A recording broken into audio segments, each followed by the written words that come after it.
good evening. Welcome.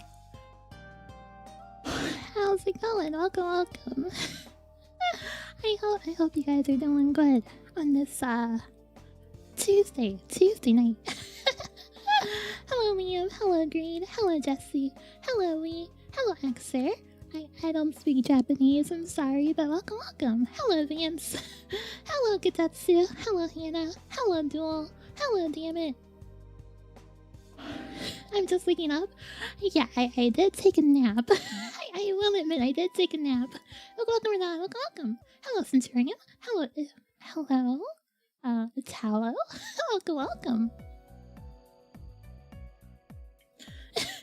Yeah, the obligatory YouTube stream yawn.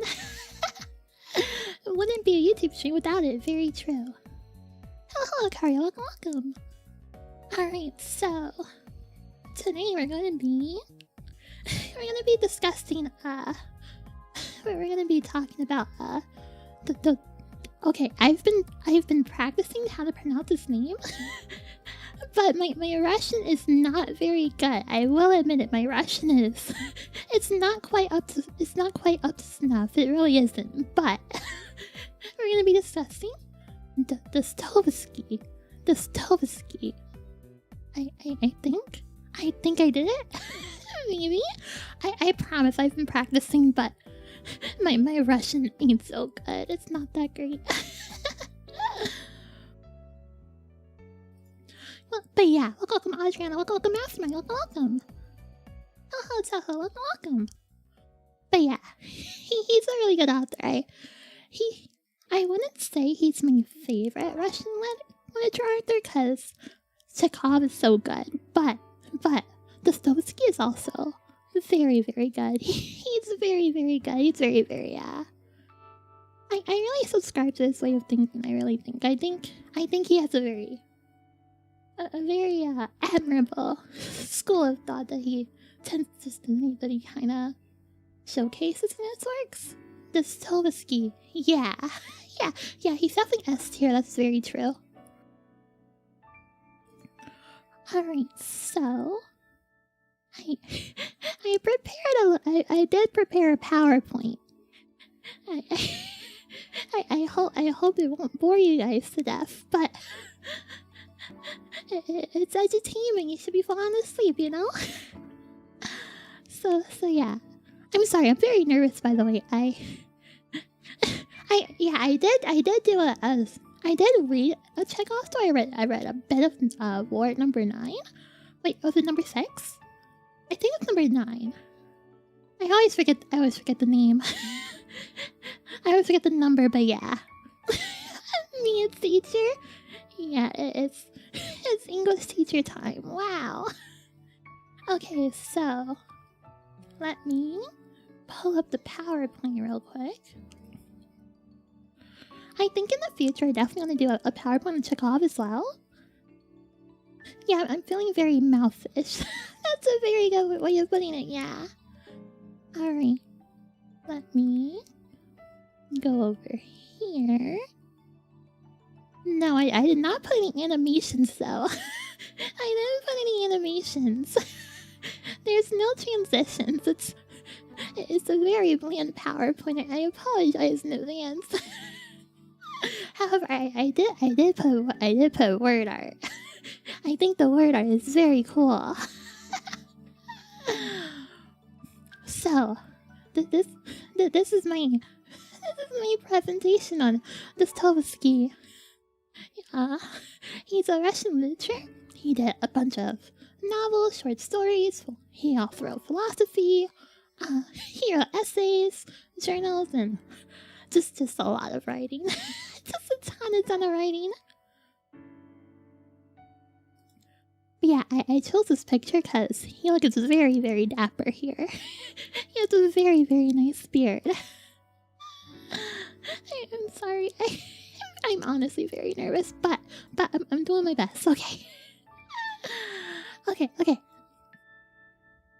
Next line. So I want to start with some prefaces because yeah, I feel like that's pretty good to do for my very first kind of lecture stream, I would say. Okay, so this is my first time. This is my first time doing a lecture, so please be nice. That's all I can say is please be nice. But I do appreciate constructive feedback, so if you have any of that, do feel free. Do feel free to let me know. So, and also, Russian literature is not my main wheelhouse. If you've ever seen a reading stream of mine before, you will definitely know that I'm very much into 19th century horror and gothic stuff. Not really Russian literature. You're excited. Thank you, Nick. Welcome. But yeah, please feel free to like correct me if I make a mistake if we have any Russian literature people in the house, because it's not I do appreciate it and I do read it quite a bit, but it's not my main wheelhouse. I cannot ramble as much about Russian literature as I can about Gothic and horror literature of the 19th century. But I do appreciate it quite a bit, and I do want to share it because I feel like a lot of people kind of skip on it. A lot of people skip on Russian literature, so I would like for more people to be aware of it. And so next, my words are not absolute. Whenever I say something like, oh, this author believes this, do not take it as absolute, is what I'm trying to say. It's supposed to be like vocal shorthand for, like, I believe this author believes XXX or whatever, you know? Or I think this author believes blank, you know? It's like, a thing with literature is that it's always like it's a very personal experience, and different people can read the same thing in many different ways. Like how I read something, you might read it a completely different way, and I think that's a very, very valuable thing about literature. So don't take anything I say as absolute. I'm simply using vocal shorthand for what I believe and what I personally think. Please feel free to form your own opinions and all that.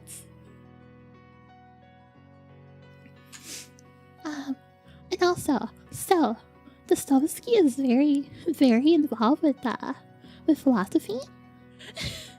I wrote my doctoral. No, my word is not gospel. Don't take it as the Bible. Okay, so next, Dostoevsky is very, very involved with philosophy, and I simply do not have the time to talk about every single thing about philosophy, because philosophy is a very, very, very deep rabbit hole, and I don't want to go too deep into it, so I will be simplifying it quite a bit. I hope that doesn't bother anyone, because I know philosophy is a very, what's a good word? It's a very, very, it's a very, it's a very debatable topic, I guess I can say. And I don't want to get into too many rambles, because this stream is supposed to be about Dostoevsky and his literary work rather than his philosophical work. So, to get a full understanding of Dostoevsky, you do need to have some, like, a bit of knowledge of philosophy. So I will brush upon it. I will touch upon it. I will be a bit vague about it, but we won't go too deep into it. Yeah, it's a can of worms. That's a good way of putting it. Okay, so those are my prefaces, just to let you guys know real quick. Alright, so let's get into Dostoevsky. So he was born in 1821. He was born to a doctor, so he was born pretty well off. So you might be wondering, well, if he was born well off, what gives him the authority to write about poor people? Because his first novel was Poor Folks, and he wrote that at I believe he was 26 when he got published. Yeah, I think he was 26 and got Polish. But as I was saying, basically his father worked in a hospital specifically for poor people. So a lot of his early childhood experiences were growing up like around poor people, and like I'm pretty sure he attended schools where poor people went as well, because that was like his area. They grew up in like a poor ward of Russia compared to I'm sorry. I'm so sorry. I'm a little nervous. I'm so sorry. Okay, hold on. Let me take a deep breath. Let me drink some water real quick. One sec.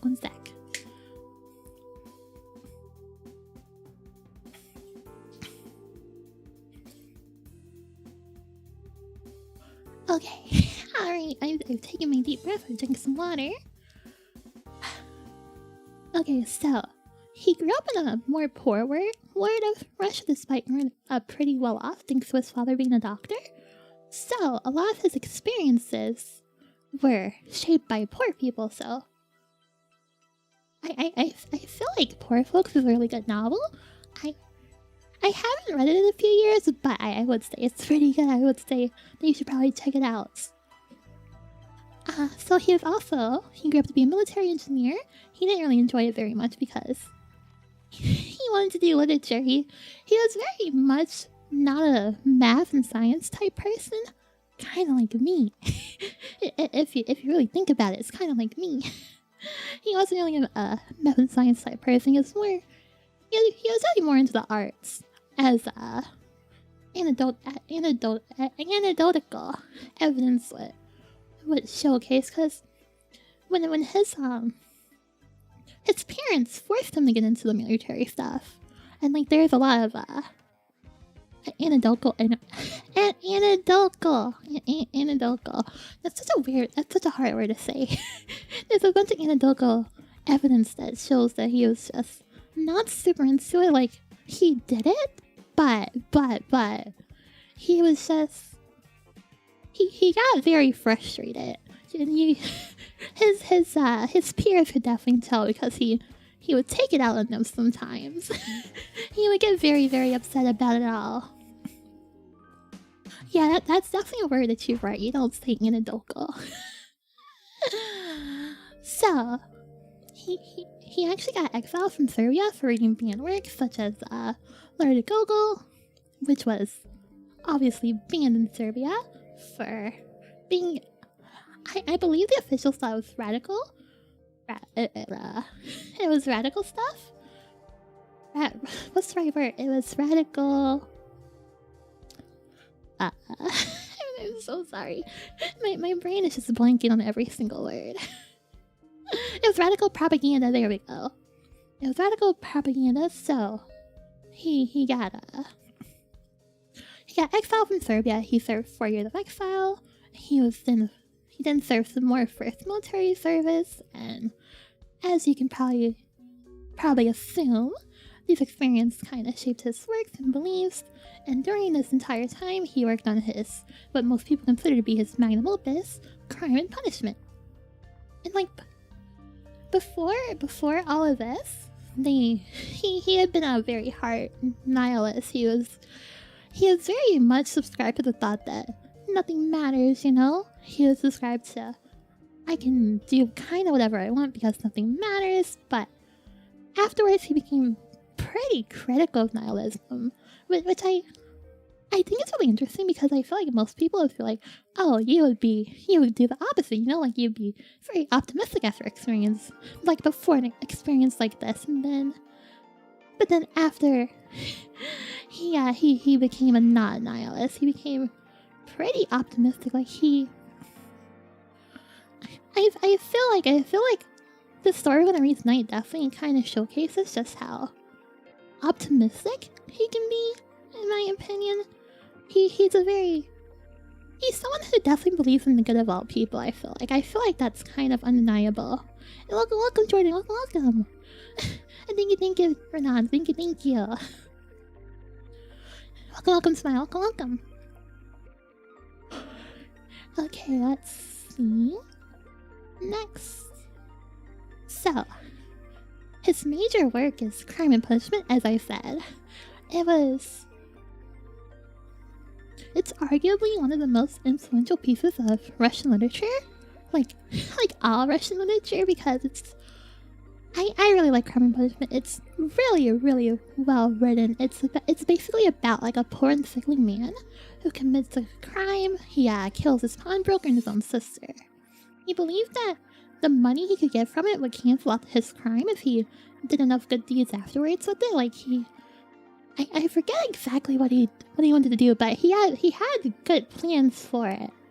But despite that, he still struggled a lot with guilt, and he just couldn't justify what he did. So it's a really interesting story. It's really interesting because it's like it follows him as he struggles with this guilt of killing someone despite having the intent to do good with it afterwards. Because it's very critical of nihilist thought, because it's like if you're a nihilist, you would simply believe, oh, it doesn't matter, you know? But he I'm sorry. I'm so sorry. I'm so sorry. I'm hoping to get more used to doing these kind of lecture streams, so I hope in the future I won't be so nervous. Okay. But yeah, okay. Crime and Punishment, it's basically a deep look at nihilism. It's very critical of nihilism. It's the main thing, and I think everyone should read Crime and Punishment. I really do. It's a very, very, very good story. It really gives you a lot to think about. It's definitely a lot to chew on, but I think it's real good. I think it's worth your time. And then he wrote another novel called Notes from Underground. This was my personal favorite by him. I promise I'm not a hipster. I promise I'm not a hipster. So, Notes from the Underground, it's believed to be one of the first existential novels in Russian literature. Oh, welcome, Mallory. Welcome. So it's about a nameless main character who's simply known as the Underground Man. For the first part, it's okay. So the book is set up in two different parts. The first part is an essay, and it kind of it works to show how the mind of the Underground Man works. He speaks in the first person, and he himself describes himself as a sick man, a spiteful man, and an unattractive man. It's like, to sum it up, it's kind of like the angry social criticism of a very troubled antisocial man. You're not supposed to like the Underground Man. He is not a likable character, not one bit. But I think he's really cool. I think he's really... I shouldn't say he's cool. I should say I think he's a very complex character, and he just opens so much discussion. You know, he opens so much good discussion. I think a lot of people should read Notes from the Underground. Like, you should read Crime and Punishment as well, but this is my personal opinion. But I do think the characterization in Notes from the Underground is just so so good. Like, he's a character you're just supposed to not like at all. He's a character you're not supposed to relate to at all. And then for the second part of the book, the second part of the book is more narrative. It's a narrative. It's written like a narrative, like a normal book, basically. It's like a flashback of sorts. It shifts to a narrative point of view in order to describe his early life and how he was kind of a narcissist and a really cruel man. Like, I remember he used to, like, there's this one part where he kind of just ruined his relationship with these people just because just because he kind of felt like it. He kind of just felt like ruined his relationship with some of his friends just for no reason at all. So yeah, I do recommend it. I really do. I don't think I sold it very well, but yeah. I'm so sorry if I'm all over the place. I'm very, very sorry. I should have prepared more notes on hand. I should have prepared more on hand notes rather than believing them in myself to just say it from the top of my brain. But I'm doing my best. I'm so sorry. But yeah, it was a avant-garde work. It was forming it like I said. It had 2 different parts. It had an essay part and then a commonplace narrative route, and then it's one of Nisha's favorite works. Okay, well, the book is about a nihilist. It's about a nihilist, but it's very critical of nihilism. It's the thing. Like, you're not supposed to read the book and come out and be like, oh, nihilism's the way to think, because it's very, very critical, you know? Okay, so about his other works, he wrote a ton of other works. He wrote Poor Folk, like I mentioned before. He wrote Demons, The Idiot, The Brothers Karamazov, and a ton of others. He wrote 16 novels, 16 short stories, 2 essay collections, and even did some French-Russian translations. So, I remember reading that his translations weren't that great. I remember reading somewhere that his translations were kind of not great. Don't quote me on it. They might be fine. But so I remember some resource said that his translations were pretty rough. They were pretty rough because he did them in his early years, before he wrote Poor Folk, I believe. All right.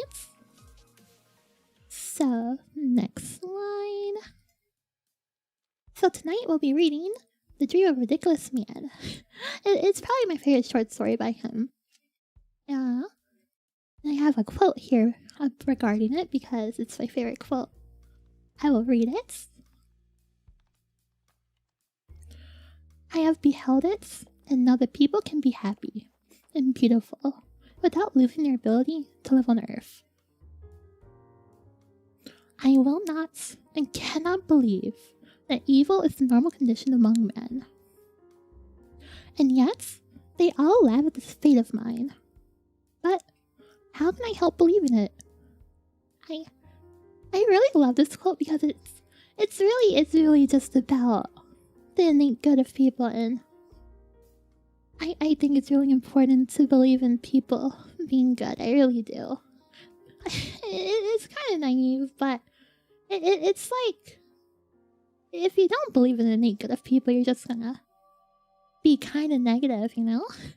Like, you need to believe in something good, in my personal opinion. I think people can be good, and I think people are very good for the most part, except for at least until they get into the world, and the world is not always the best. But people are born good, and I really do believe that. And this short story is mainly about that. It's mainly about how people are mostly good for the most part. So, there's actually a short film about this novel. This short story. It's called The Dream of a Ridiculous Man, of course. It utilizes paint on glass animation. I will not be showing it because that's the MTA. But it is on YouTube. If you want to look it up, here is the link right here. I really do recommend you watch it. It's really, really cool. It's a really cool animation style. You don't see it anywhere, really. You really don't. Okay. So, I do want to give you guys like the building blocks for the important themes within the short story. So, the important themes are nihilism, which is basically very surface level view of nihilism, but everything is meaningless. That is the most surface level view of nihilism I can give. There are many forms of nihilism. There are many subsections of nihilism. I cannot get into that can of worms. I simply cannot. It's a lot. So basically, just everything is meaningless. That's all you gotta remember. Then there's also existentialism, which is basically a philosophical school of thought where individuals decide their own meaning. Basically, people can. Life is meaningless unless you decide your own meaning. It's basically that basic. Just like nihilism, there are many other subsections of existentialism. There are many subsections, but I cannot get into all of them. Philosophy is a can of worms I simply cannot get into for this stream. I mean, I do like philosophy, so maybe one day we can do a deep dive into some of the schools of thoughts, but not right now. I want to get to reading eventually. Okay, so there's also solipsism. Oh god, that's always a rough word for me. Solipsism. Solipsism is basically only one's mind can be confirmed as existing. That's what the word means. It's another school of thought, which kind of is kind of a theory where you're like, you believe that. Well, not you believe, but you believe that only your mind can truly exist. So I guess it would solipsism. Yeah, there we go. Okay, I actually won't get into the skin worms either. As I said, these are all going to be very surface level views of philosophy because they're very surface level views of philosophy because I can't get into the skin of worms. It's too deep. It's way too deep. Then there's also the great man theory, which comes up in the story. It's basically a theory that states that some men are born superior, more intellectual and greater than others inherently, just by default. They're just born that way, you know. Like I believe Napoleon was one of those. Was kind of into this. I remember seeing something about Napoleon being into the great man theory. I'm not sure if people just tried to apply it to him and just use him as an example, or if he was actually into it himself. That's something I would have to look up. I remember seeing it associated with Napoleon, that's for sure. But basically, it's a very simple theory. Just some men are born superior. And yeah, all these themes come up in the story. Are these philosophies meant to be contradictory? No, they are not. I feel like, okay. I don't want to get into it. I don't want to get into philosophy because it's way too much. But if you're into philosophy, you should not be subscribing to a single branch of philosophy. You should not subscribe to a single school of thought. I forget who said it, but if you subscribe to a single school of thought, it's basically like subscribing to a religion. It's not philosophy at that point, you know? Like, I feel like none of these are mutually exclusive. Like, you can, if you're into philosophy, you should subscribe to multiple schools of thought, not just one. Basically, there, you can't just subscribe to a single one. It's not gonna work. Okay, so that's my very short lecture on Dostoevsky. I'm sorry if it wasn't that great. I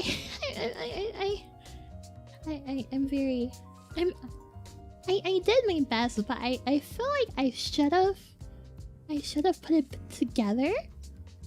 I should have put it more together. I should have written some notes. I should have prepared a bit more. When's the next lecture? If people enjoy this, I do want to do it for future streams as well. For future, what's it called? For future reading streams in the future. But it's up to you guys. If you guys enjoy it, yeah, I don't know. lot of fun putting together. I had a lot of fun putting together, but I was very nervous about it. I hope in the future I can become less nervous. Yeah. Yeah, in the future I'll become less nervous. I hope. I hope. Okay. Alright. I think.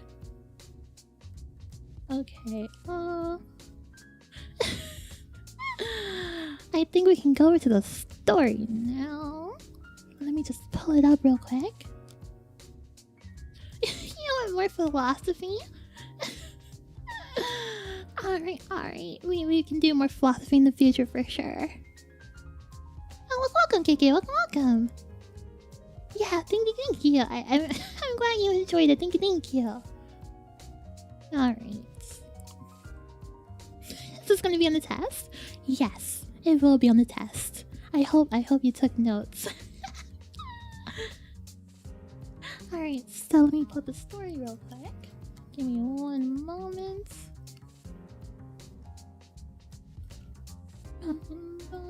Bum.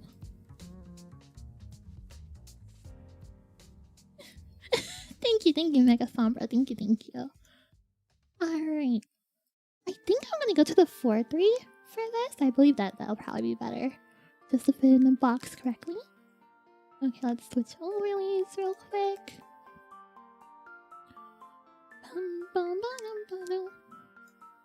Alright, so let me turn off the music. No more music. Let's get some rain and fireplace going real quick.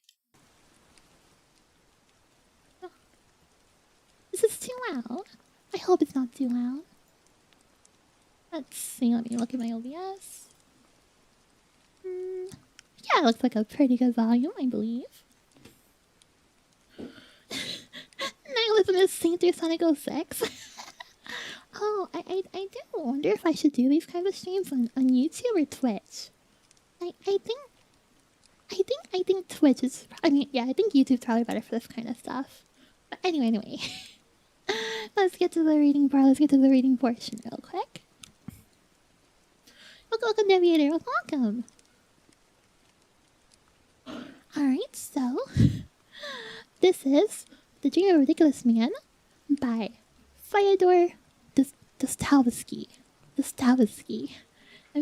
I've been trying to avoid saying this name, but I have to say it a few times. Dostoevsky. I'm sorry for any Russians. I'm still sorry. Alright. I am a ridiculous man. They call me mad now. That would be a step up in rank if I did not still remain as ridiculous to them as before. But now, I am no longer angry. Now, they're all dear to me. And even when they laugh at me, then, too, they are even somehow especially dear to me. I would laugh at them. Not really at myself, but for love of them. If it weren't so sad for me to look at them, sad because they don't know the truth, and I do know the truth. Ah, how hard it is to be the only one who knows the truth. But they won't understand that. No, they won't understand it. Because it caused me great anguish that I seemed ridiculous. Not seemed, but was. I was always ridiculous. And I know it. Maybe right from birth. Maybe from the age of 7, I already knew I was ridiculous. Then, I went to school. Then, to the university. And what? The more I studied, the more I learned that I was ridiculous. So that for me, all my university education existed ultimately as if only to prove and explain to me, the deeper I went into it, that I was ridiculous. And as with learning, so with life. Every passing year, the same consciousness grew and strengthened in me that my appearance was in all respects ridiculous. I was ridiculed by everyone and always. But none of them knew or suspected that if there was one man on earth who was more aware than anyone else of my ridiculousness, it was I myself. And this was the most vexing thing for me. That they didn't know it, but here, I myself was to blame. I was always so proud, I would never confess it to anyone for anything.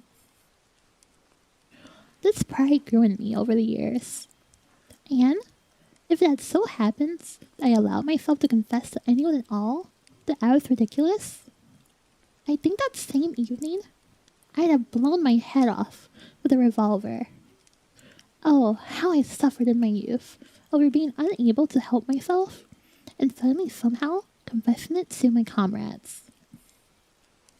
But once I reached early manhood, I became a bit calmer for some reason. Though, with every passing year, I learned more and more about my terrible quality. Precisely for some reason, because to this day, I cannot determine why. Maybe because a dreadful anguish was growing in my soul over one circumstance, which was infinitely higher than the whole of me. Namely, the conviction was overtaking me that everywhere in the world, it made no difference. I had had a prescience of this for a very long time. But the full conviction came during the last year somehow suddenly. I suddenly felt that it would make no difference to me whether the world existed or there was nothing anymore. I began to feel and know with my whole being that with me there was nothing. At first, I kept thinking that instead there had been a lot before. But then I realized that there had been nothing before either. It only seemed so for some reason. Little by little, I became convinced that there would be nothing, that there would never be anything. Then, I suddenly stopped being angry at people and began almost not to notice them. Indeed, this is manifest even in the smallest trifles. It would happen, for instance, that I walk down the street and bump into people. It wasn't really because I was lost in thoughts. What could I have been thinking about? I had completely ceased to think then. It made no difference to me. And it would have been fine if I had resolved questions. Oh, I never resolved a single one. And there are so many. But it began to make no difference to me. And the questions all went away. Oh, welcome, Blossom. Welcome, talk to me. Welcome. Huh? I can see you're trying to put together Goku and Jack. Dostoevsky. I see. Alright, let me continue. Wait, let me drink some water first real quick.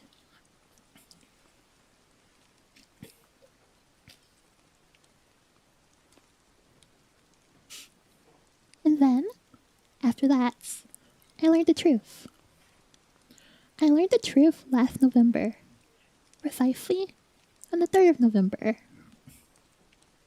And since that time, I remember my every moment. It was a gloomy evening, as gloomy as could be. I was returning home then, between 10 and 11 o'clock. And I remember I precisely thought that there could be not a gloomier time. Even in the physical respects. Rain had poured down all day, and it was the coldest and gloomiest rain. Even some sort of menacing rain. I remember that, with an obvious hostility to people, and now, between 10 and 11, it suddenly stops, and a terrible dampness set in. Damper and colder than when it was raining, and a sort of steam rose from everything. every stone in the streets, and from every alleyway, if you looked far into its depths from the streets, I suddenly imagined that if the gaslights went out everywhere, it would be more cheerful. And that with the gaslights, it was sadder for the hearts. Because they threw light on it all, I'd had almost no dinner that day. And I'd spent since early evening sitting at some engineers, with 2 more friends sitting there as well. I kept silence, and they seemed to be sick of me. They talked about something provocative, and suddenly even grew excited. But it made no difference to them. I could see that. And they got excited just so. I suddenly told them that, "Gentlemen," I said, "it makes no difference to you." They weren't offended, but they all started laughing at me. It was because I said it without any reproach, and simply made it no difference to me. And they could see that it made no difference to me, and found that amusing. When I thought in the street about the gaslights, I looked up at the sky. The sky was terribly dark, but one could clearly make out the torn clouds and the bottomless black spots between them. Suddenly, in one of these spots, I noticed a little star and began gazing at it intently. Because this little star gave me an idea, I resolved to kill myself that night. I had firmly resolved on it 2 months earlier, and, poor as I was, had bought an excellent revolver and loaded it that same day. But 2 months had passed, and it was still lying in the drawer. But it made so little difference to me that I wished finally to see the moments when it was less so. Why? I didn't know. And thus, during those 2 months, returning home each night, I thought I was going to shoot myself. I kept waiting for the moment. And so now, this little star gave me the idea. And I resolved that it would be that night, without fail. And why the star gave me the idea? I don't know. And so, as I was looking at the sky, this girl suddenly seized me by the elbow. The street was empty, and almost no one was about. Far off, a coachman was sleeping in his drowski. The girl was about 8 years old, in a kerchief and just a little dress, all wet. But I especially remembered her wet, torn shoes, and remember them now. They especially flashed before my eyes. She suddenly started pulling me by the elbow and calling out. She didn't cry, but somehow abruptly shouted some words, which she was unable to pronounce properly because she was chilled and shivering all over. She was terrified by something and shouted desperately, "Mama! Mama!" I turned my face to her, but did not say a word, and went on walking. But she was running and pulling at me, and in her voice there was a sound which in very frightened children indicates despair.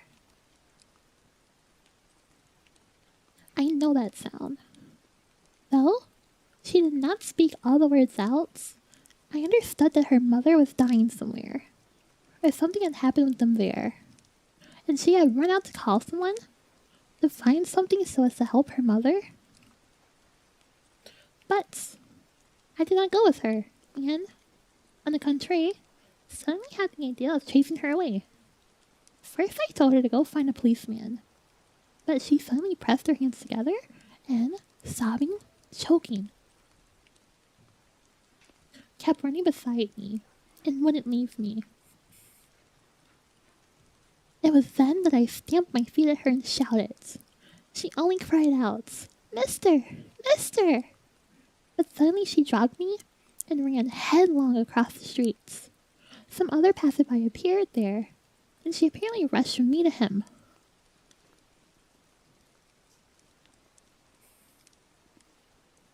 I went up to my 5th floor. I live in a rented room, a furnished one.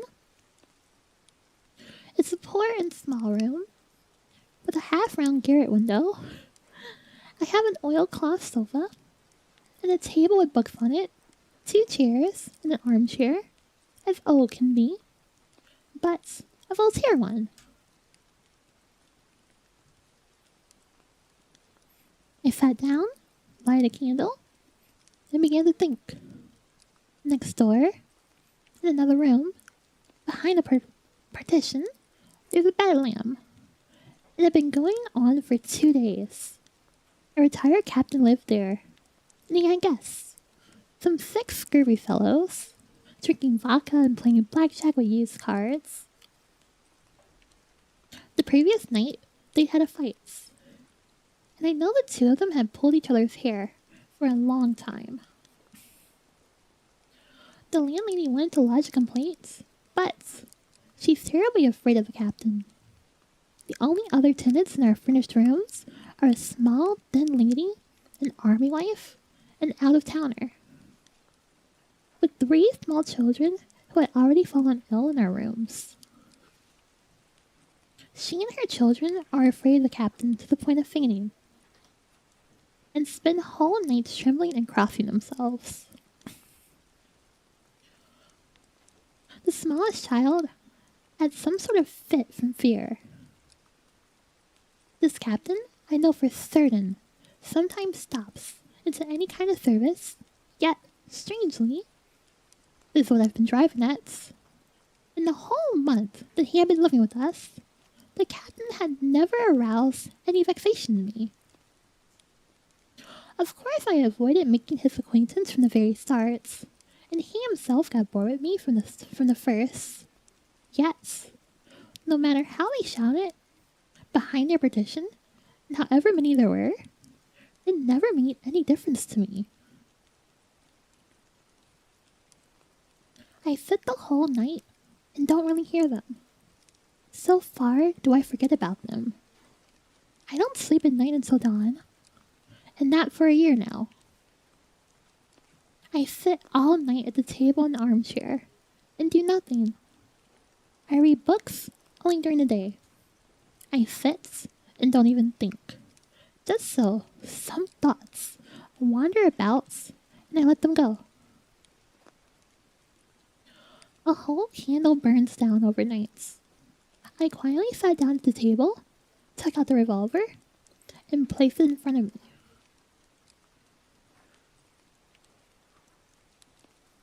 As I placed it there, I remember asking myself, "Is it so?"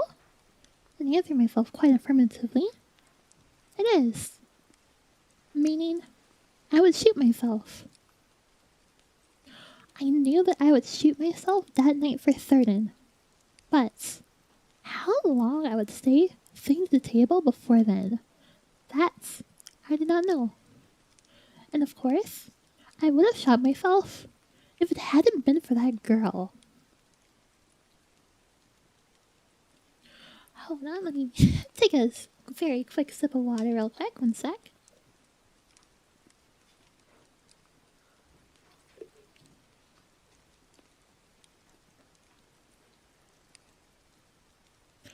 Alright.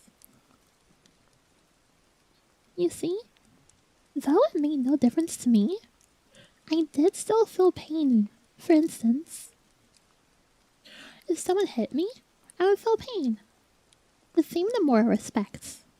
If something very pitiful happens, I would feel pity. Just as when it still made a difference to me in life. And I felt pity that night. I certainly would have helped the child. Why, then, had I not helped the little girl? From an ideal that had come along with... Wait, whoops. From an ideal that had come along... Oh wait, from an idea that had come along then. As she was pointing and calling to me, a question suddenly arose before me, and I couldn't resolve it. The question was an idle one, but I got angry. I got angry owing to the conclusion that if I had already resolved to kill myself that night, it followed that now more than ever anything in the world should make no difference to me. Why then did I suddenly feel that it did make a difference, and then I pitied the girl? I remember that I pitied her very much. Really, I'm unable to express the feeling, the fleeting feeling I had then any better. But the feeling continued at home as well, when I had already settled at my table. And I was extremely vexed, as I hadn't been for a long time. Reasoning flowed from reasoning. It seemed clear that if I was a man and not yet a zero, then, as long as I did not turn to a zero, I was alive, and, consequently, could suffer, be angry, and feel shame for my actions. Good. But, if I was going to kill myself in 2 hours, for instance, then what was the girl to me? And what did I care, then, about shame or anything in the world? I turned into a zero, an absolute zero. And could it be that the awareness that I would presently cease to exist altogether, and that therefore nothing would exist, could not have the slightest influence either, and on my feeling of pity of the girl, or upon the feeling of shame after the meanness I had committed? And I had stamped and shouted in the unfortunate child and savage voice precisely because, you see, not only do I feel no pity, but even if I commit some inhuman meanness, I can do so now, because in 2 hours, everything will be extinguished. Do you believe this is why I shouted? I'm now almost convinced of it. It seemed clear that life and the world were now as if dependent on me. One might even say that the world was now as if made for me alone.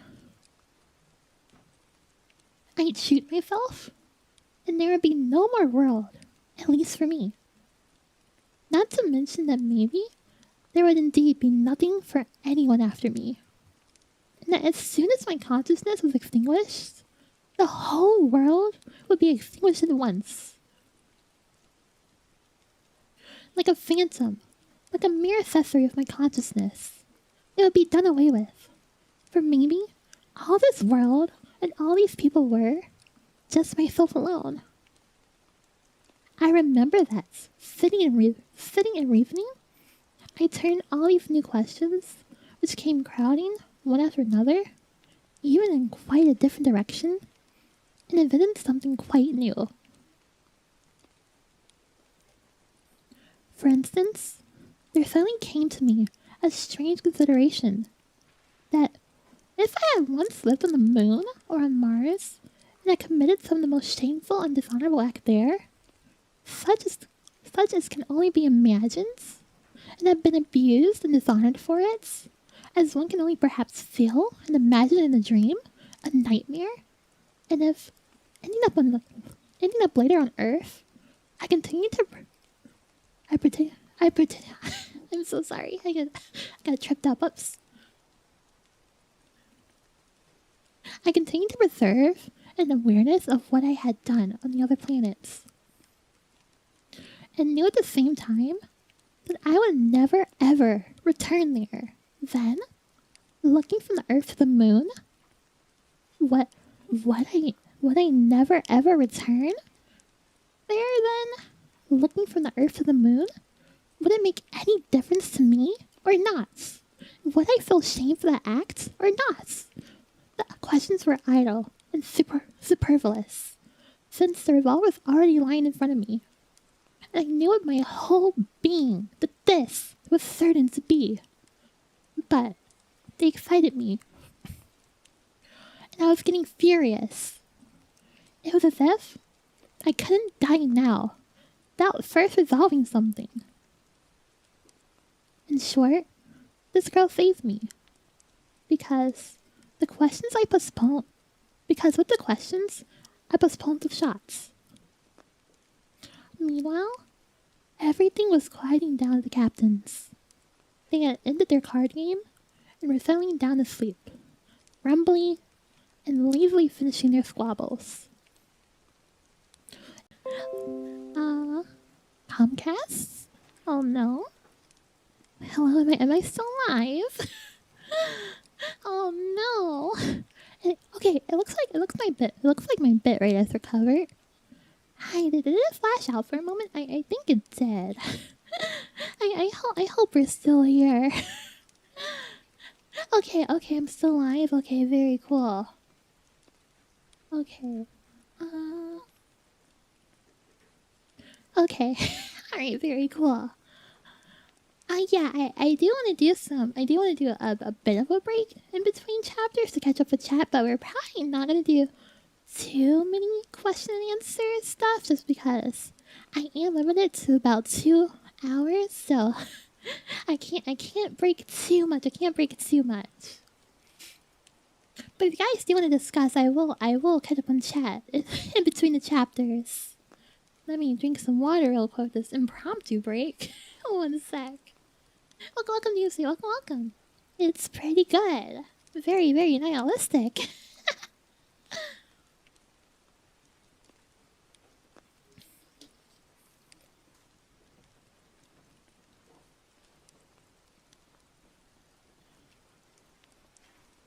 Alright.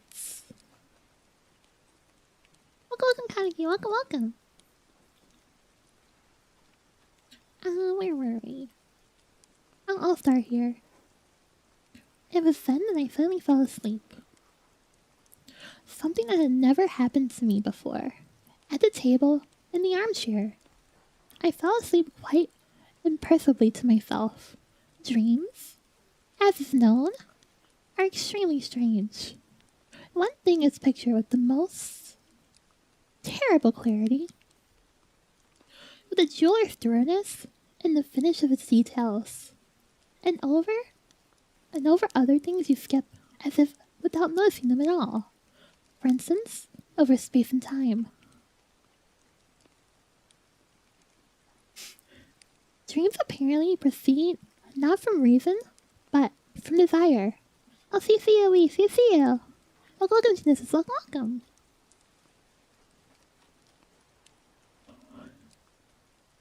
Dreams apparently proceed not from reason, but from desire. Not from the head, but from the heart. And yet, what clever things my reason has sometimes performed in sleep. And yet, quite inconceivable things happen within sleep.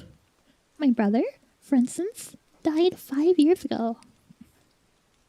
Sometimes I see him in my dreams. He takes part in my doings, and we are both very interested. And yet, I remember and am fully aware. Throughout the whole dream, my brother is dead and buried. Why, then, am I not surprised that, though he is dead, he is still here by me, and busy with me? Why does my reason fully admit all this? But enough. I'll get down to my dream. Yes, I had this dream then. My dream on the 3rd of November. They tease me now that it was just a dream. But does it make any difference whether it was a dream or not? If this dream proclaimed the truth to me? For if you once knew the truth and saw it, then you know that it's the truth, and there is and can be no other, whether you're asleep or alive. So let it be a dream. Let it be. But this life, which we extol so much, I wanted to extinguish by suicide. While my dream, oh, it proclaimed to me a new, great, renewed, strong life. Listen. Oh, welcome, Alex. The cutest existential crisis you've ever had. Congrats. Oh, thank you for the tips, Angela. I appreciate it. Thank you. I just noticed. I'm so sorry, but thank you. I really appreciate it. Welcome, in Jesus. Welcome.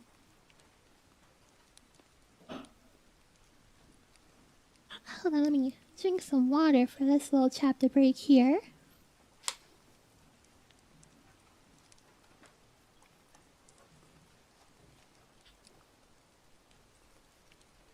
Welcome, Jorge. Welcome.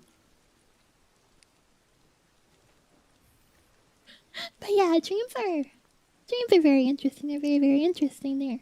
They're another can of worms. Alright, let's continue with chapter 3. I said that I fell asleep impressively, and even as if while continuing to reason about the same matters. Suddenly, I dreamed that I took the revolver and, sitting there, aimed it straight at my hearts. My hearts, not my head. Thought I had resolved earlier to shoot myself in the ass, and precisely in the right temple. Having aimed it at my chest, I waited for a second or two, and my candle, the table, and the wall, facing me, suddenly started moving and heaving. I hastily fired. In dreams, you sometimes fall from heights, or are stabbed, or beaten, but you never feel pain except when you're somehow really hurt in bed. Then, you do feel pain, and it almost always wakes you up. So, it was in my dream, I felt no pain. But, I imagined that, as I fired, everything shook me inside. Like, everything shook inside of me, and everything suddenly went out. And it became terribly black around me. I became as if blind and dumb. And now, I'm lying on something hard, stretched out on my back. I don't see anything. I can't make the slightest movements. Around me, there is walking and shouting. There's the captain's bass, and the landlady shrinking. And suddenly, another break. And now I'm being carried in a closed coffin. And I feel the coffin heave, and I start reasoning about that. When suddenly, for the first time, I'm struck by the idea that I'm dead. Quite dead. I know this and do not doubt it. I can't see, I can't move, yet I feel and reason. But I quickly come to terms with it, and, as is usual in dreams, accept the reality without arguing.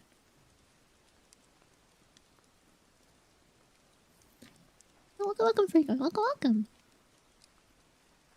And now, they bury me in the ground. Everyone leaves. I'm alone. Completely alone. I can't move. Always before, whenever I actually imagined to myself how I would be buried in the grave, my only association with the grave proper was the feeling of dampness and cold. So now, too, I felt that I was very cold. Especially the tips of my toes. But I didn't feel anything else. I lay there, and strangely, didn't expect anything excepting without arguments that a dead man has nothing to expect. But it was damp. I don't know how much time passed, an hour, or a few days, or many days, but then, suddenly, a drop of water that had seeped through the lid of the coffin, the coffin, fell on my closed left eye.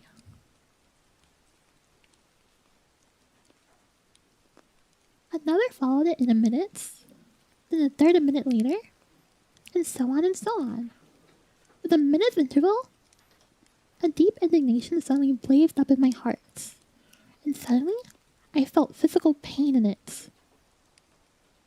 It's my wound, I thought. It's my shots. There's a bullet there. The drop kept dripping, each minute, and straight into my closed eye. And I suddenly called out, not in a voice, for I was motionless, but with my whole being, to the master of all that was coming to pass with me. Whoever you are, if you're there, if there exists anything more reasonable than what is coming to pass now, allow it to be here too. And if you are taking revenge on me for my unreasonable suicide by the ugliness and absurdity of my subsequent existence, then no matter what torment befalls me, it will never equal the contempt I am silently going to feel, even if the torment were to last 1,000,000 years. I called out and fell silent. For almost a whole minute, the deep silence lasted. And one more drop even fell. But I knew, boundlessly and involubly, involubly? Yeah, that word.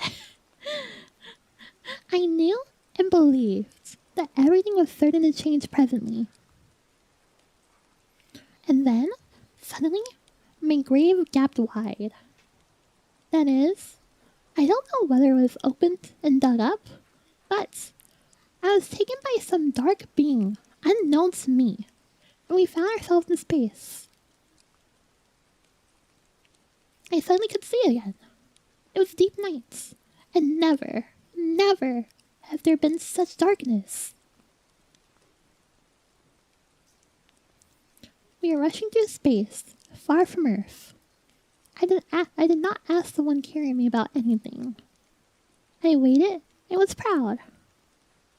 I assured myself that I was not afraid, and soon with delight at the thought that I was not afraid. I don't remember how long we rushed like that. I cannot imagine it. Everything was happening as it always does in dreams. When you leap over space and time, and over laws of being and reason, and pause only on the points of the hearts of a revere, I remember that I suddenly saw a little star in the darkness. Is that serious? I asked, suddenly unable to restrain myself, for I did not want to ask about anything. No, it is the very star you saw, between the clouds, as you were returning home, the being who was carrying me replying. See you, Toho, see you, no worries.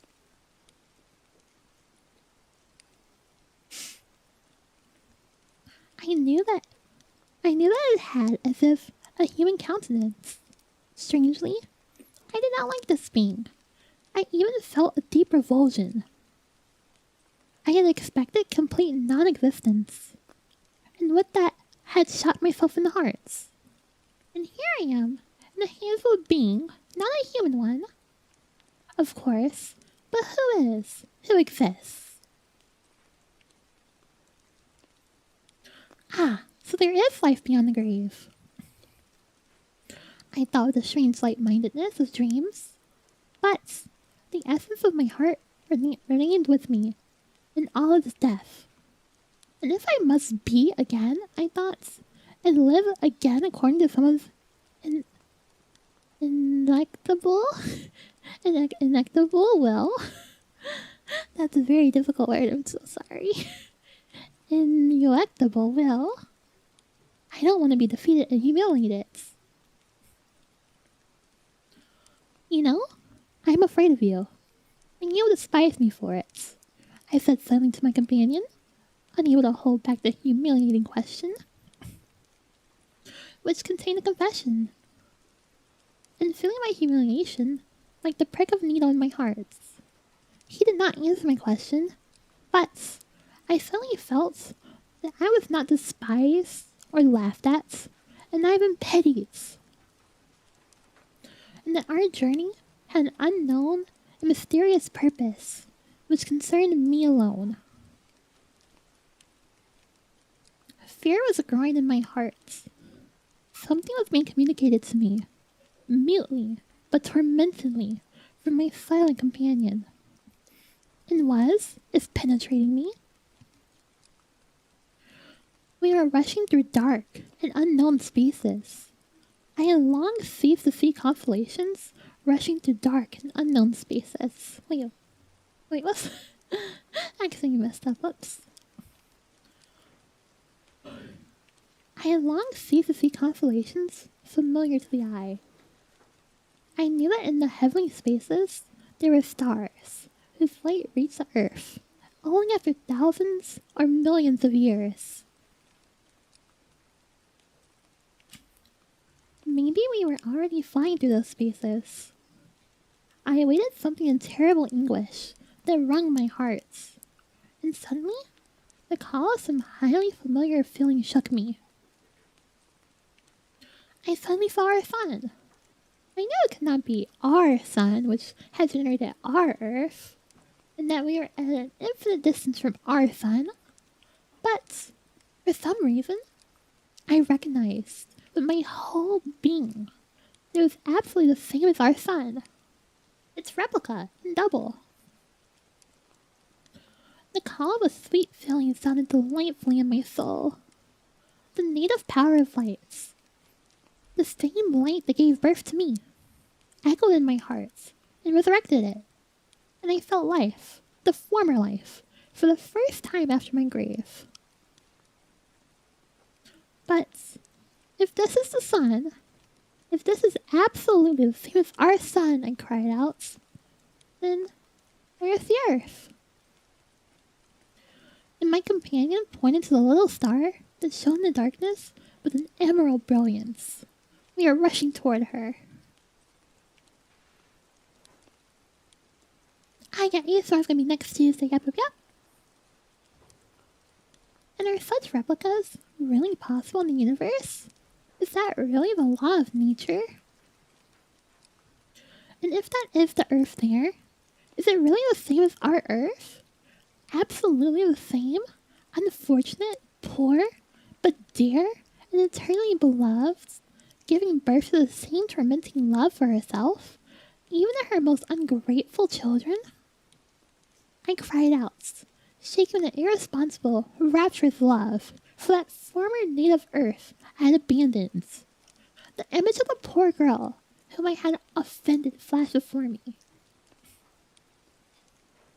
You will see all, my companion replied, and some sadness sounded in his words. But we were quickly approaching the planet. It was growing before my eyes. I could already make out the ocean, the outlines of Europe, and suddenly a strange feeling of some great, holy jealousy blazed up in my heart.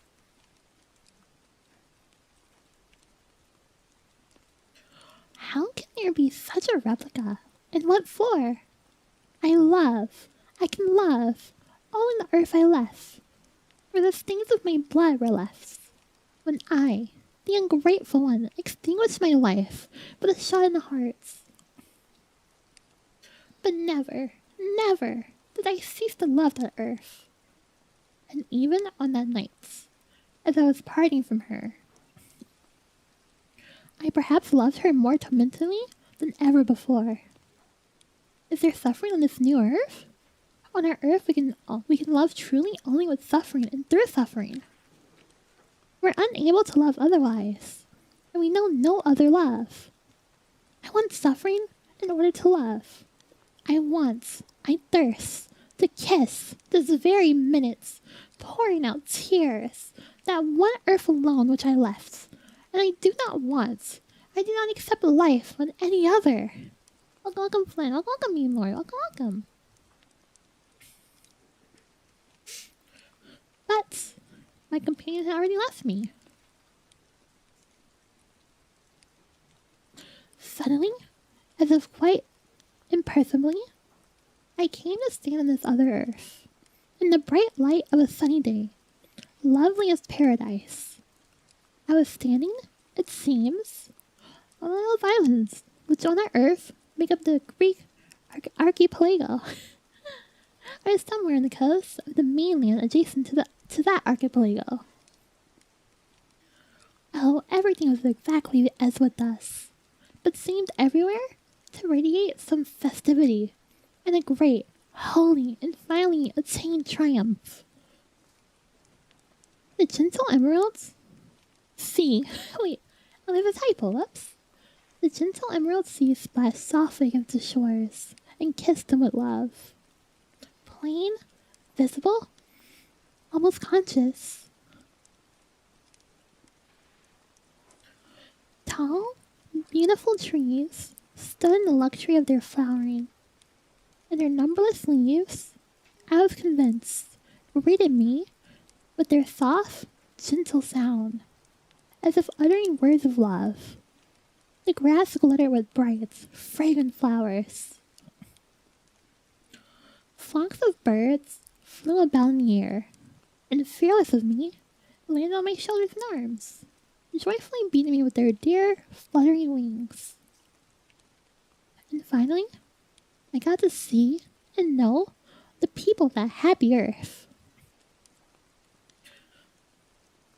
They came to me themselves. They surrounded me, kissed me. Children of the sun, children of their sun. Oh, how beautiful they were. Never on earth had I seen such beauty in man. Maybe only in our children, in their first years, can one find a remote, though faint glimmer of that beauty. The eyes of these happy people shone with clear brightness. Their faces radiated reason, and a sort of consciousness fulfilled to the point of sincerity. Yet, they are mirthful faces. A childlike joy sounded in the words and voices of these people. Oh, and once, with the first glance at their faces, I understood everything. Everything. This was the earth undefiled by the fall. The people who lived on it had not sins. They lived in the same paradise in which, according to the legends of all mankind, our fallen forefathers lived. With the only difference that the whole earth was here. That the whole earth here was everywhere one, in the same paradise. These people, laughing joyfully, crowded around me and caressed me. They took me with them, and each of them wished to set me at ease. Oh, they didn't ask me about anything. But it seemed to me as if they already knew everything, and wished quickly to drive that torment from my face. Welcome, John, welcome. Alright, give me one moment. I'm gonna drink some more water real quick.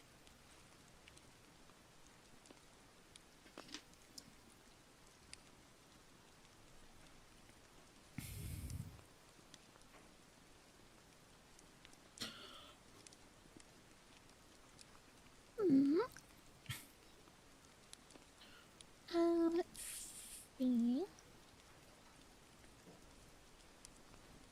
Is an aspect of nihilism rejecting contemplation? Is a semi-autobiographical?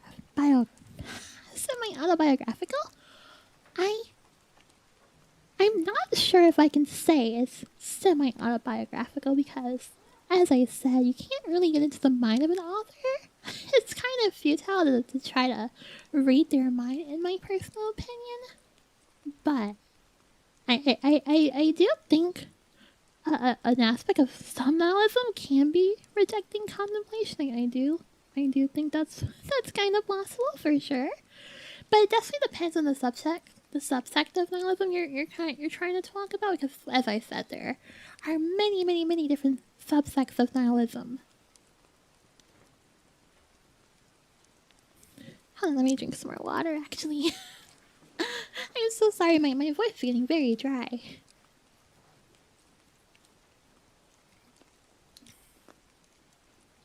The stream is big brains. Yeah, it's definitely it's more of a literary stream for sure. It's definitely more rooted in literature and philosophy than previous streams. Alright. Let's see. Don't use a... No, I don't use a voice changer, no.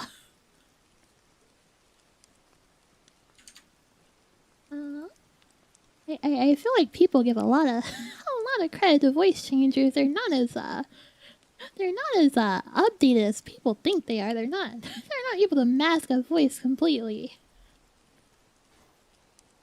But yeah, philosophy is a very, very deep rabbit hole for sure. yeah. It's a very short. It's a short story, but he has to fit a lot of his thoughts into it, in my opinion. So it definitely goes very rapid quickly. It really does.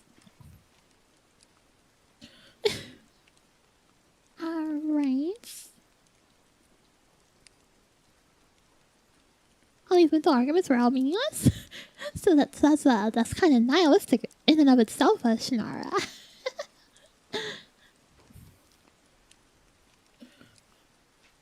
Alright.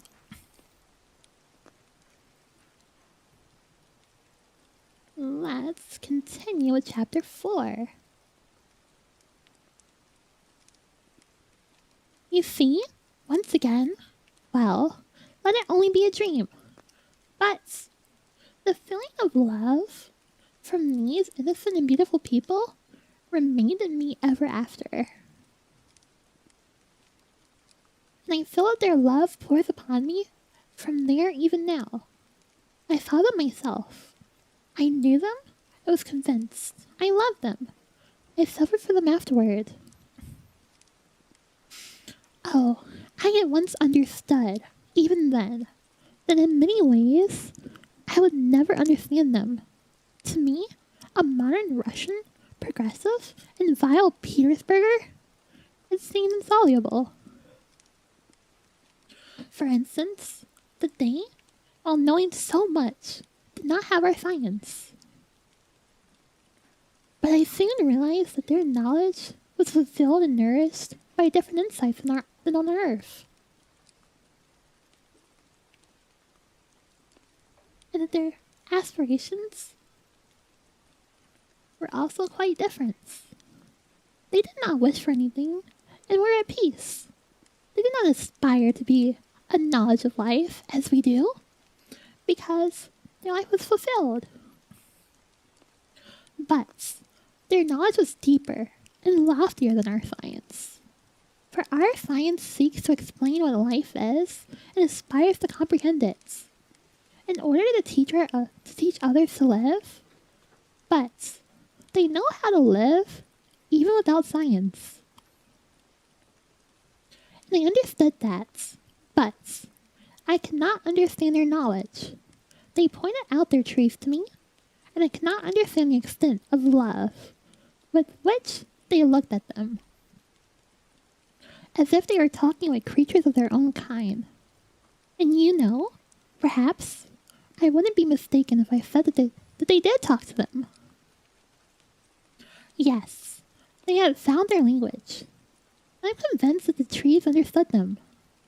They looked at the whole of nature in the same way, that the animals who lived in peace with them did not attack them and loved them, won over by their love. They pointed out the stars to me and talked to them with me about something I couldn't understand. But I'm convinced that they had some contacts, as it were, with the heavenly stars. Not just in thoughts, but in some living way.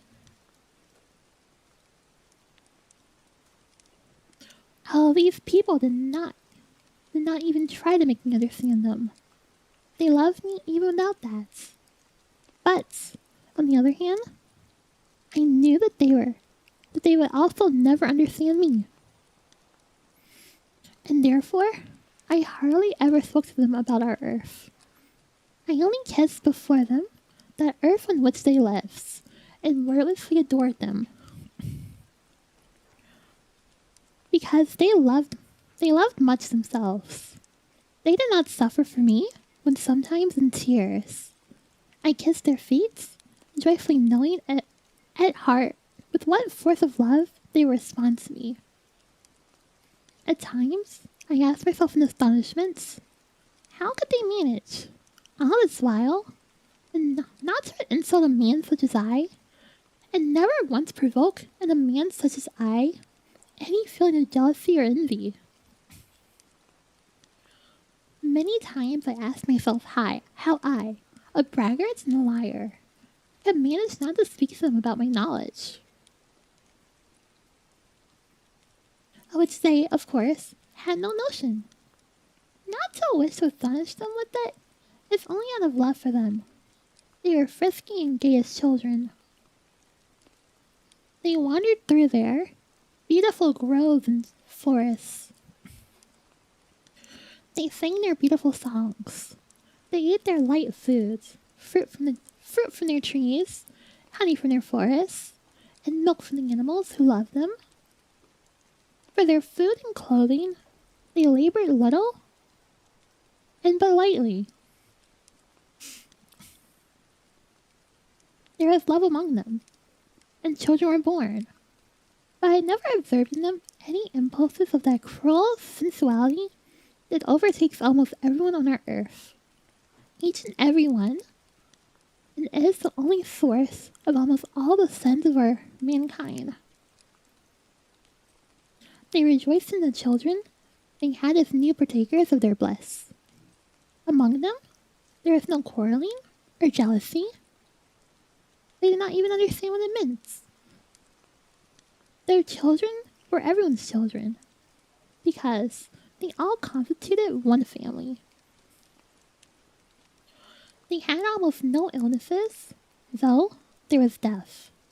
But their old people died quietly, as if falling asleep, surrounded by those bidding them farewell, blessing them, smiling at them, and receiving bright parting smiles themselves.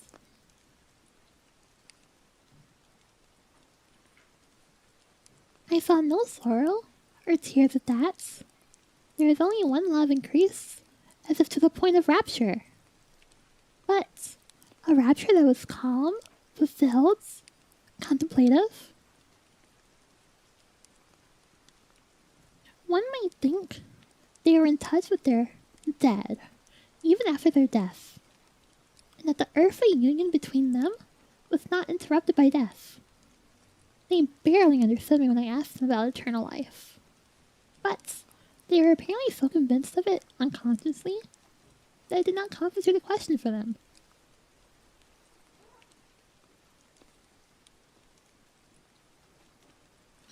They had no temples, but they had some essential living in constant union with the entirety of the universe.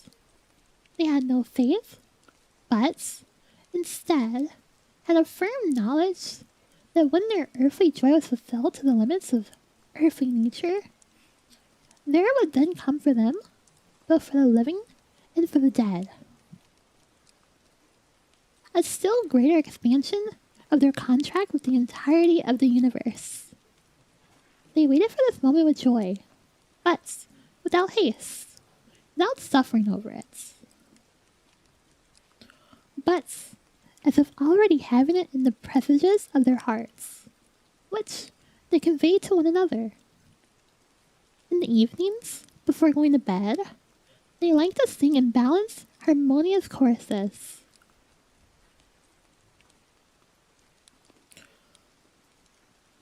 In these songs, they expressed all the feeling that the departing day had given them, praised it, and bade it farewell. They praised nature, the earth, the sea, the forest. They liked to compose songs about each other and praise each other like children. These were the most simple songs, but they flowed from the hearts and penetrated hearts. that typo for that always gets me. It's very funny. But yeah, frisky just means like hyper.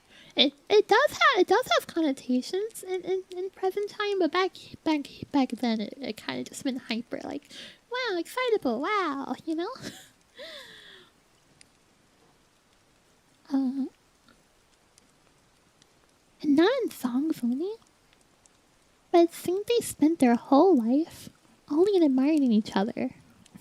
It was a sort of mutual being in love. Total, universal. And some of their songs, solemn and rapturous, I hardly understood at all. While I understood the words, I was never able to penetrate their full meaning. It remained as if inaccessible to my mind. Yet, my heart was as if unconsciously pervaded by it more and more. I often told them that I had long ago had a presentiment of all this. That all this joy and glory had already spoken to me on our earth in an anguished call, sometimes reaching the point of unbearable sorrow. That I had a presentiment of them all, and of their glory, in the dreams of my heart, and the reveres of my mind. That I had often been unable, on our earth, to watch the setting sun without tears.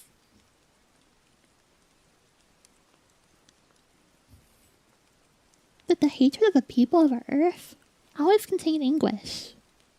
Why am I unable to hate them without loving them? Why am I unable not to forgive them? And why is there anguish in my love for them? Why am I unable to love them without hating them?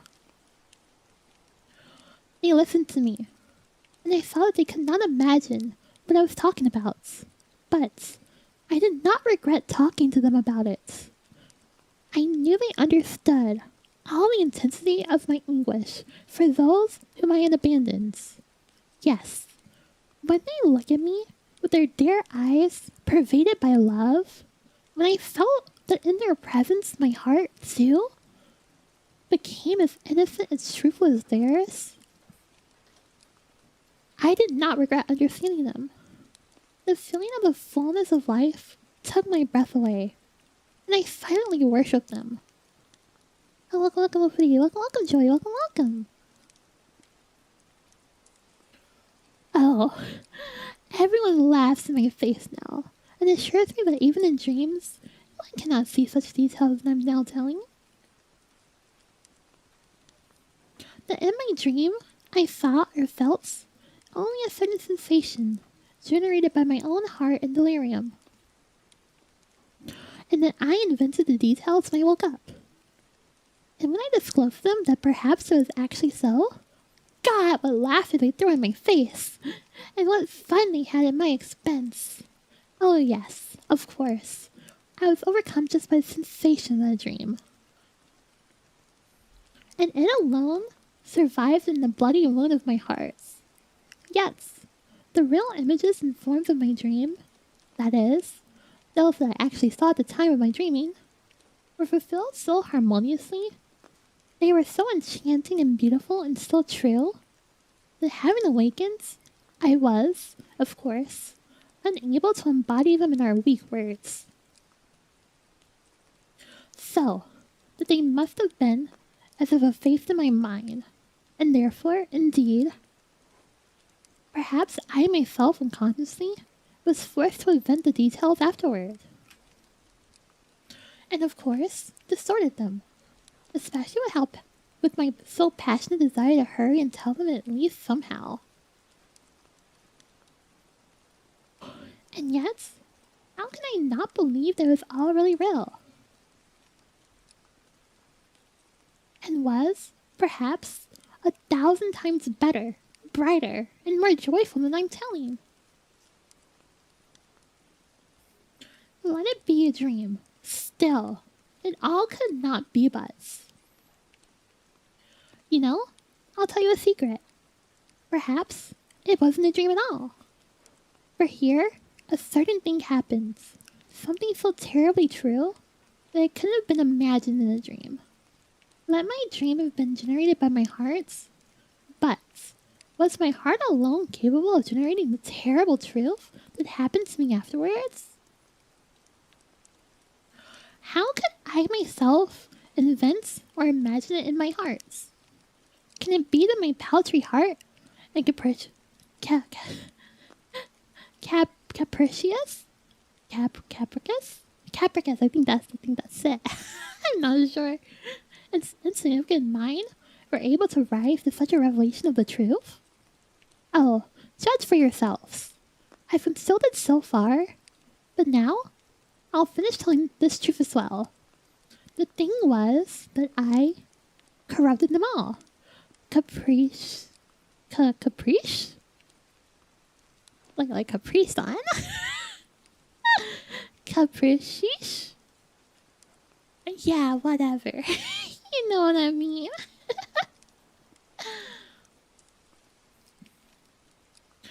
Alright, give me 1 sec. Let me drink some more water real quick.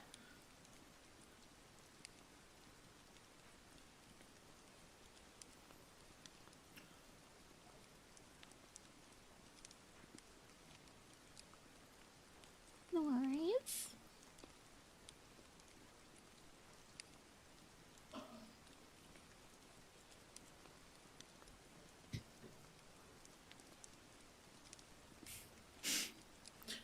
Wait, it's actually like Capri Sun? Really?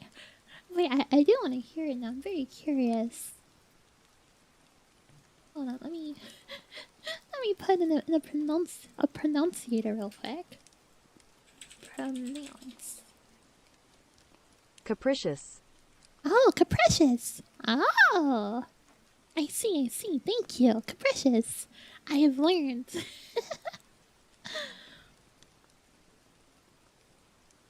Alright. Capri Sun's very funny D. I've never had Sunny D actually. I've only had Capri Sun. And I do like Capri Sun, so I think I believe you. Alright. Chapter 5. Yes.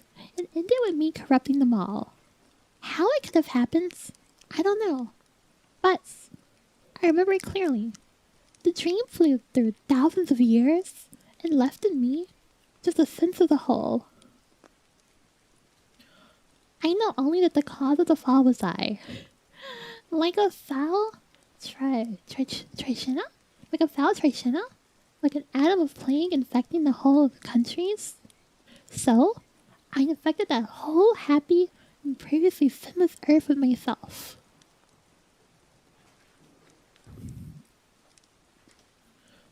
They learned to lie and began to love the lie and knew the beauty of the lie.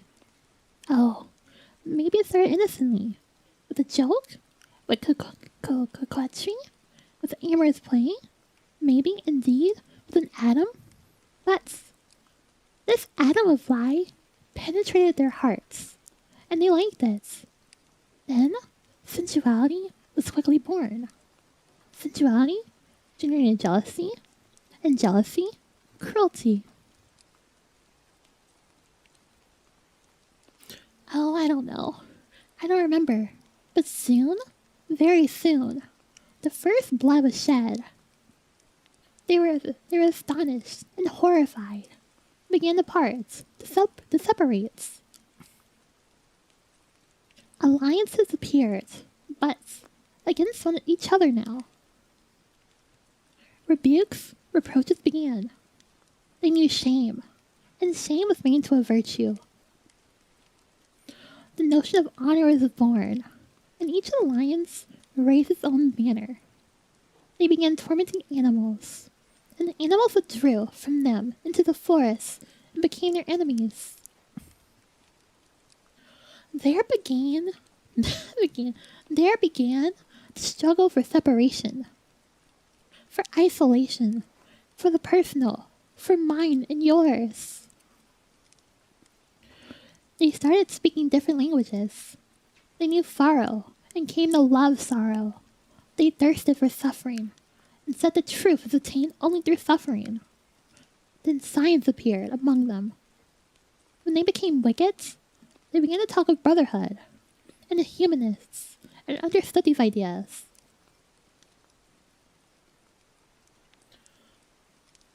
When they became criminal, they invented justice and prescribed whole codices for themselves in order to maintain it. And to ensure the causes that they set up the guillotine. They just barely remembered what they had lost. They did not even want to believe they had once been innocent and happy. They even laughed at the possibility of the former happiness and called it a dream. They couldn't even imagine it in forms and images, but strange and wonderful thing. Having lost all belief in their former happiness, having called it a fairy tale, they longed so much to be innocent and happy again, once more, that they fell down before their heart's desires like children. They defied their desire. They built temples and started praying to their own idea, their own desire. All the while, fully believing in its unrealizability and unfeasibility, but adoring it in tears and worshiping it. And yet, if it had so much happened that they could have returned to that innocent and happy condition which they had lost, or if someone had suddenly shown it to them again and asked them, did they want to go back to it? They would have certainly refused. They used to answer me, granted we're deceitful, wicked, and unjust. We know that, and weep for it, and we torment ourselves over it, and torture, and punish ourselves, perhaps even more than that merciful judge who will judge us, and whose name we do not know. But we have science, and through it, we shall again find the truth. But we shall not accept it consciously. Knowledge is higher than feelings. The consciousness of life is higher than life. Science will give us wisdom. Wisdom will discover laws. And knowledge of the laws of happiness is higher than happiness. That's what they used to say. And after such words, each of them loved himself more than anyone else. And he couldn't have done otherwise. Each of them became so jealous of his own person that he tried as hard as he could to humiliate and belittle it in others. And gave his life to that. Slavery appeared. Even voluntary slavery. The weak willingly submitted to the strong, only so as to help them crush those still weaker than themselves. Righteous men appeared, who came to these people in tears and spoke to them of their pride, their lack of measure and harmony, their loss of shame. They were derided or stoned. Holy blood was spilled on the thresholds of temples. On the other hand, people began to appear who started inventing ways for everyone to unite again, so that each of them, without ceasing to love himself more than anyone else, would at the same time not hinder others, and thus live all together in a harmonious society, as it were. Whole wars arose because of this idea. At the same time, the warring sides all firmly believed that science, wisdom, and the sense of self-preservation would finally force men to unite in harmonious and reasonable society, and therefore to speed things up. Meanwhile, the wise tried quickly to exterminate all the unwise who did not understand their idea. So they did not hinder its triumph, but the sense of self-preservation quickly began to weaken. Proud men and sensualists appeared who directly demanded everything or nothing. To acquire everything, they resorted to evil doing. And if that did not succeed, to suicide. Religions appeared with a cult of non-being and self-destruction for the sake of eternal peace and nothingness. Finally, these people grew weary in meaningless toil, and suffering only appeared on their faces.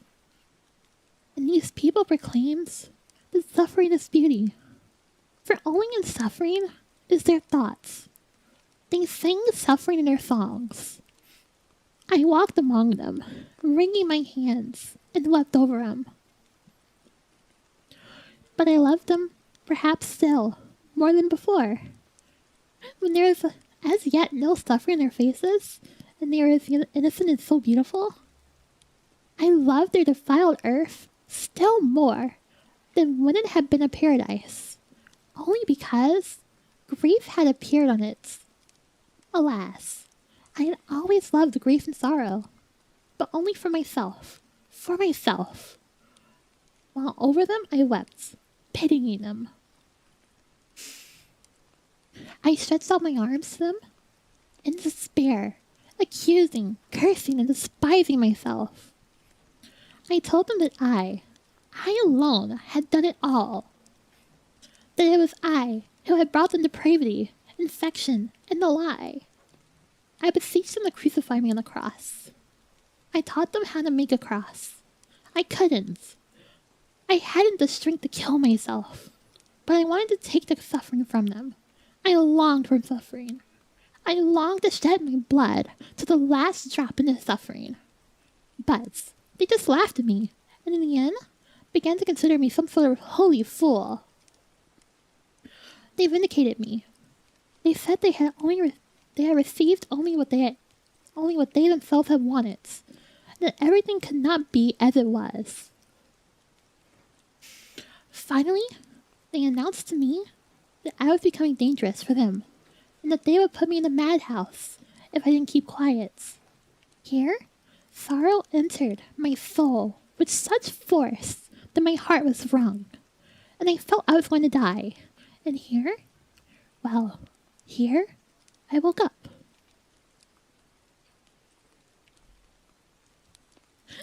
Goth. Yeah, this story gets very, very dark. It does remind me of Edgar Allan Poe in some ways. Like, it really does. It's really, really good, though. It's really, really good. Why are we here, just to suffer? Yep. Yep, basically.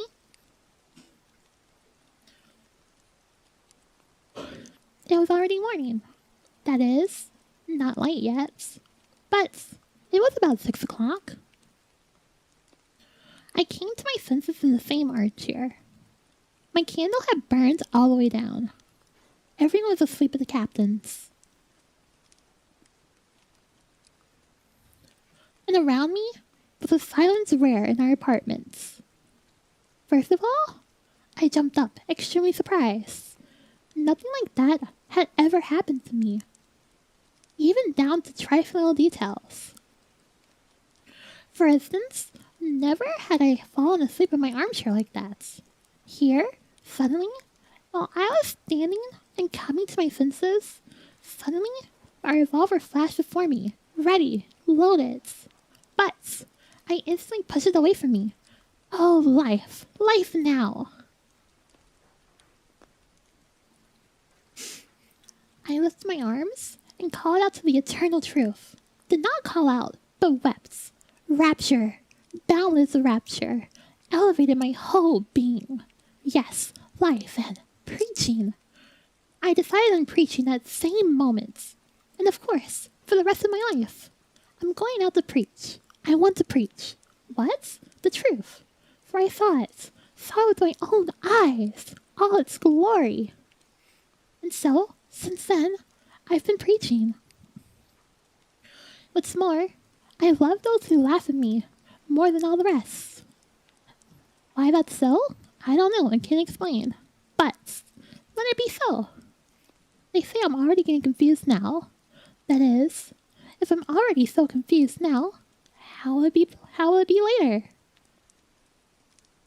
The veritable truth. I'm getting confused now, and maybe it'll be worse later. And of course, I'm going to get confused a few times before I discover how to preach. That is, in what words and in what deeds, because it's very hard to do. I see it clear as day even now. But listen, Is there anyone who doesn't get confused? And yet, everyone goes toward one and the same thing. At least, everyone strives for one and the same thing. From the sage to the last robber, only by different paths. This is an old truth. And what is new here is this. I cannot get very confused, because I saw the truth. I saw and I know that people can be beautiful and happy without losing the ability to live on Earth. I will not and cannot believe that evil is the normal condition of people. I think I'll laugh merely at this belief of mine. But how can I not believe it? I saw the truth. It's not that my mind invented it, but I saw it. I saw it. And its living image filled my soul for all time. I saw it in such fulfilled wholeness that I cannot believe it is impossible for people to have it. And so, how could I get confused? I'll wander off, of course, even several times, and will maybe even speak in other people's words. But not for long. The living image of what I saw will always be with me. It will always correct me and direct me. Oh, I'm hale. I'm fresh. I'm going. Even if it's for 1,000 years. You know, I even went to conceal at first that I corrupted them all. But that was a mistake. Already the first mistake. But truth whispered to me that I was lying, and guarded and directed me. But how to set up paradise? I don't know, because I'm unable to put it into words. After my dream, I lost words. At least, all the main words, the most necessary ones. But so be it. I'll go, and I'll keep talking tirelessly, because, after all, I saw with my own eyes. Thought I can't recount what I saw. But that's what the scoffers don't understand. He had a dream, they say. A delirium, a hallucination, eh? As if that's so clever. And how proud they are. A dream? What's a dream? Is our life not a dream? I'll say more. Let it never come true. And let there be no paradise that I can understand. Well, but I will preach all the same. And yet, it's so simple. In one day, in 1 hour, it can all be set up at once. The main thing is, love others as yourself. That's the main thing. And it's everything. There's no need for anything else at all. It will immediately be discovered how to set things up. And yet, this is merely an old truth. Repeated and read 1 billion times. But still, it has never taken roots. The consciousness of life is higher than life. The knowledge of the laws of happiness is higher than happiness. That is what must be fought, and I will. If only everyone wants it, everything can be set up at once. And I found that little girl, and I'll go! Alright. Well, that was the dream of a ridiculous man. I really love this story. It's really, really good. Glad it starts very, very just nihilistic. It starts very, very rough. It starts very, very dreary and gloomy, but I really appreciate this one, and I really do. It's one of my favorite indies for any short story, honestly. I'd probably put it in my top 5, honestly. But yeah, Russian optimism, that's why. Well, I mean, to be fair, Dostoevsky is a bit of an optimist for the most part.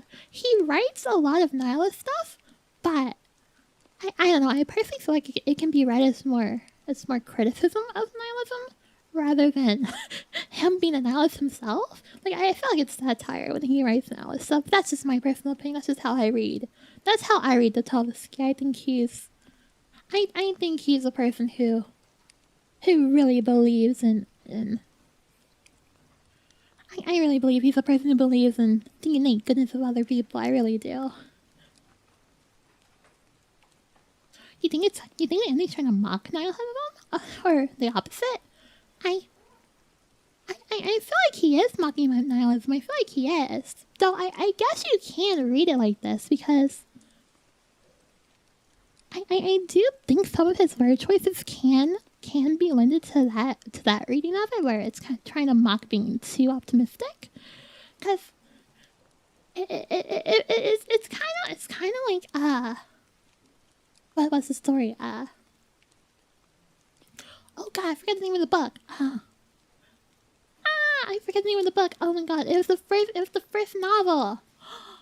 Hold on, I have to look it up. Robinson Crusoe. It's kind of like Robinson Crusoe